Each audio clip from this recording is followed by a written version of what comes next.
Hello Gautam. Hello నాన్న, ఎక్కడున్నారు? ఎయిర్పోర్ట్కి వెళ్లే దారిలో ఉన్నాను. కాశ్మీర్ వెళ్తున్నాను. అయినా ఇంత సడన్ గా మీరు ఇప్పుడు కాశ్మీర్కి ఎందుకు నాన్న? ఇంద్రని కలవాలి. నాన్న, వాడేదో వర్క్లో ఉంటాడు, మీరెందుకు డిస్టర్బ్ చేయడం? నేను వెళ్తే వాడెందుకు డిస్టర్బ్ అవుతాడ్రా? వాడిని చూసి చాలా రోజులైంది. కలిసి మాట్లాడుస్తాను. నానా, ఓ 2-3 రోజుల్లో తనే వస్తాడు నాన్న. ఆయన పైగా మీరు వాడితో ఫోన్లో మాట్లాడుతూనే ఉన్నారు కదా, మళ్ళీ ఎందుకు అంత దూరం వెళ్ళడం? రే, వాడు ఎంత బిజీగా ఉన్నా నెలకోసారి వచ్చేవాడు, లేదా మమ్మల్ని అక్కడికి రమ్మనేవాడు. రే, 3 నెలలు అవుతుందిరా. ఇప్పటి వరకు మనం అక్కడికి వెళ్ళడం గానీ వాడిక్కడికి రావడం గానీ జరగలేదు. నాకేదో డౌట్గా ఉంది. నానా, బార్డర్లో సిచ్యువేషన్ ఎలా ఉంటుందో మీకు తెలుసు కదా, వీలు చూసుకుని వాడి ఇక్కడికి వస్తాడు. ఎందుకురా?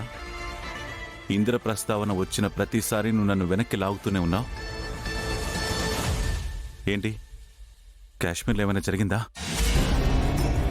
నువ్వు వాడు కలిసి నా దగ్గర ఏమైనా దాస్తున్నారా? నాన్న, అదేం లేదు నాన్న. నాన్న, మీరు పని కట్టుకుని అంత దూరం వెళ్ళడం ఎందుకు శ్రమ అని.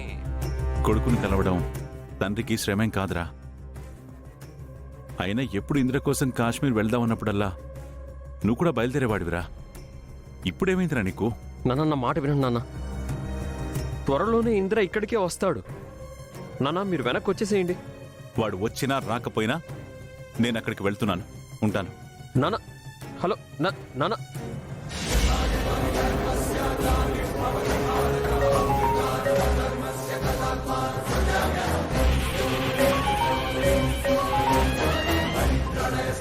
నాన్న,